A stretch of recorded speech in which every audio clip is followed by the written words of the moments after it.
namanya grup campur sari. Grup campur sari di daerah Musuh. Terus akhirnya kami kan menggunakan namanya kan Bambang Surono di Kempot Kawi. Ada yang tidak berkenan Pak dengan nama itu.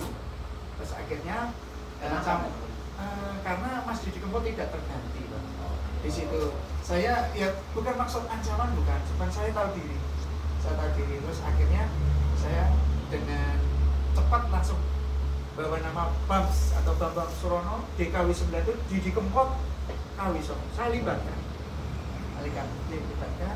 Setelah ada campur sari itu saya berjalan streaming langsung Mas Didi Kempot situ ya. Pada saat itu saya tambah viral lagi di bulan Juli, Agustus, September tahun 2020 masuk ke stasiun televisi semuanya. Yang pertama yang mengungkap itu ya salah satunya bisa saya sebutkan ya Pak ya, Tribun News sama Kompas Bapak. Kalau dari ya Gramedia Corporate itu yang Kompas, Tribun langsung semua media di 12 stasiun televisi. Dan kalau podcast seperti ini sudah puluhan Bapak. Dan satu-satunya yang memberikan suatu ulasan yang detail, salah satu saya matur apa adanya ya baru dengan cepat. Lebih detail siapa di Kempot KW 9. Jadi KW 9 itu di Kempot paling belakang lah depannya. Ya karena kami dengan olokan itu saya melihat bahwa satu hal bahwa saya kan saat itu kan ada di desa Ketoyang Pak, di tempatnya istri ya. Di desa Ketoyang Wonosobo di sana kan ada sebuah terah yang keluarga, maksudnya terah gagatan, yang di situ juga bilang Bapak Wonosobo Pak Zainal Abidin bilang nek kowe nganggo Didi Kempot Kawi ketoke Bambang Surono Didi Kempot Kawi Songo terlalu panjang ya. Mbok singkat tau wae. Dadi Bams DKW 9.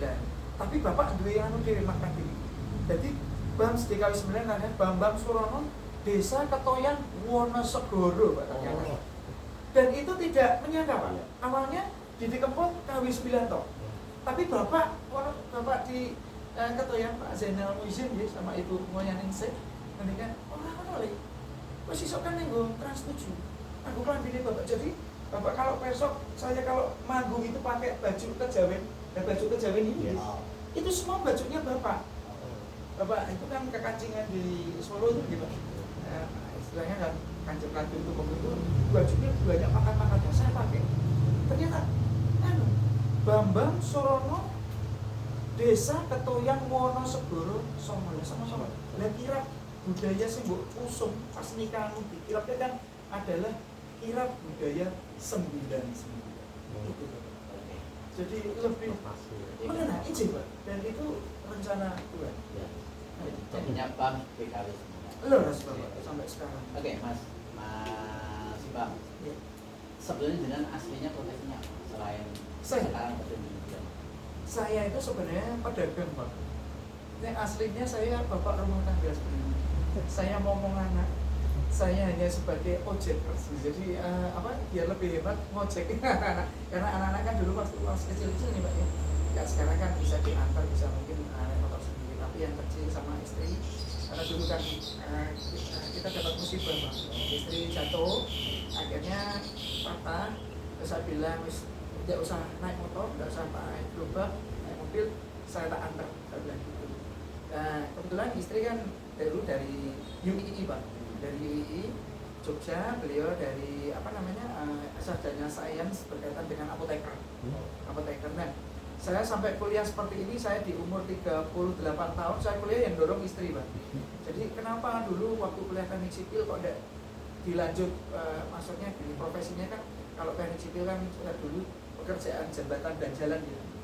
Mendawan di apoteker itu kan kamu kuliah yang lain, mumpung anak masih kecil-kecil kuliah. Lah saya akhirnya bantu istri.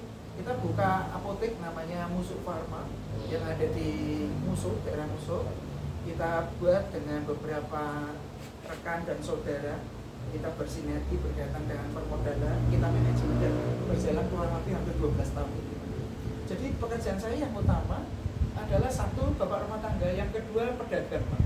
Saya mengikuti instruksi istri berkaitan dengan produk knowledge, produk-produk, dan dulu saya bekerja kalau Bapak besok ada pedagang besar farmasi di Semarang produknya, ya saya dulu bekerja di situ. Oh. Ya ketemu sama teman saya Yohanes itu. Jadi saya sebagai ibaratnya tenaga ekspedisi dan gudang di produk yang besar Pak, produk pedagang besar farmasi ya. Saya kurang lebih 4 tahun. Terus saya sebagai salesman 2 tahun, sebagai seorang rep atau representatif detailer itu sekitar 3 tahun. Ketemu istri apoteker, kita buka apotek sampai sekarang. Dan sarjana hukumnya masih melekat ke saya Pak, dapat berkahnya di situ. Tapi sekarang malah saya gunakan sarjana hiburan. Sarjana hiburan. Saya bilang gini. Gimana nih sebetulnya? Saya bilang gini. Nah kebetulan kakak saya ini kan juga seorang dosen di alma mater yang sama di Universitas Boyolali. Beliau kan ngajar di ekonomi Pak, doktor ekonomi. Kalau saya di fakultas hukumnya. Itu dulu waktu saya lulus Pak, tahun 2021 kan booming saya. Udah panggilan ke Jakarta, Trans TV, ke MNC, ke mana, aktif, langsung terus Pak. Saya mau sekolah berkaitan dengan pendidikan profesi advokat. Terus saya bilang gini, kalau momenmu diambil untuk sekolah, nanti eman-eman. Nanti kalau untuk pendidikan profesi advokat, nanti bingung. Saya bilang gitu. Ada yang memberikan masukan. Memang benar Pak. Kalau sekolah kan full ya, mungkin setengah tahun sampai 7 bulan kan kita tidak bisa putus nih. Makanya saya untuk pendidikan profesi advokat saya tunda sampai sekarang malah belum keasikan sarjana hiburannya itu di situ. Jadi ternyata beliau profesinya adalah wira swasta aja. Wira swasta dan farmasi. Tapi karena kemudian dapat berkah dari ketemu sang maestro tahun 2012, kemudian sampai kesininya sarjana hukumnya jadi sarjana hiburan. Jadi dunia hiburan ya. Tapi ada beberapa hal Pak, pendidikan itu tidak pernah sia-sia. Apapun itu, disiplin ilmu yang kita punya itu membentengi kita dari apa yang kita lakukan.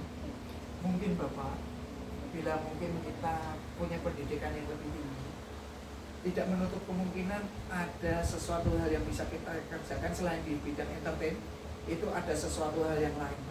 Contoh ya, ini contoh kata kayak kakak saya. Kakak saya sebagai seorang wira swasta kuliner, beliau sekolah sampai doktor di Unita. Terus ada beberapa teman-teman yang ada beberapa sponsor nih dari Dewi Batik sama Yuni Snack. Terus beliau itu sekolah sampai S3, jadi dosen terus jadi wakil rektor. Terus bentar lagi jadi pembicara internasional berkaitan dengan sains. Padahal awalnya hanya dari produk-produk kulineran, fashion, UMKM, dan leres.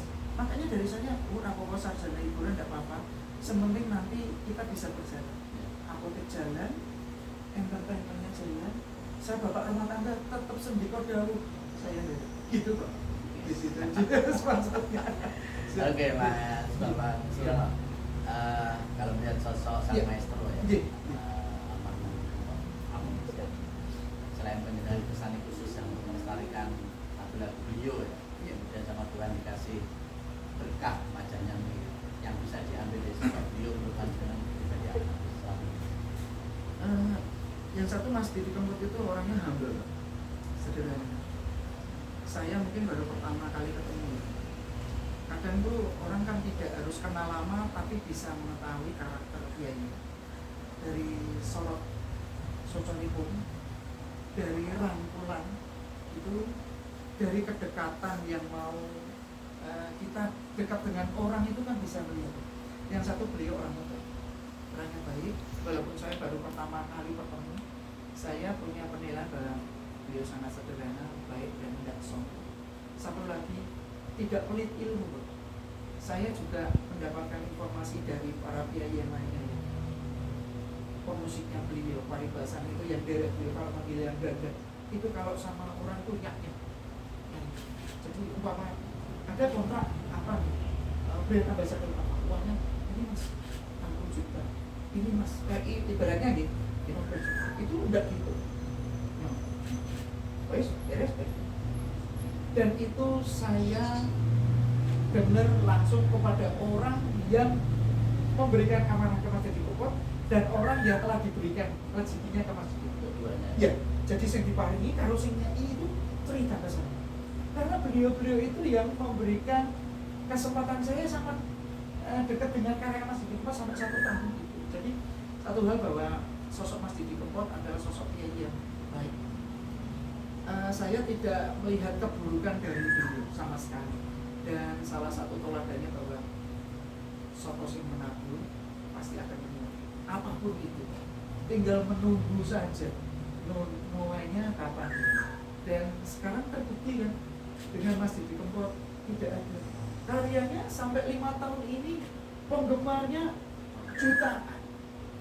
Dan saya dapat amanah kemarin di Jakarta sampai di Surabaya beberapa satuan televisi, mereka melihatnya tidak hanya saya, ya Masjid Dikopot Pak. Itu kan tandurannya becek yang dulu itu sampai sekarang kan ada. Jadi saya matur ya tidak banyak-banyak Masjid Dikopot orang saya dan luar biasa. Mungkin saya bisa nyontoh apa yang panjenengan tuliskan. Itu aja sih.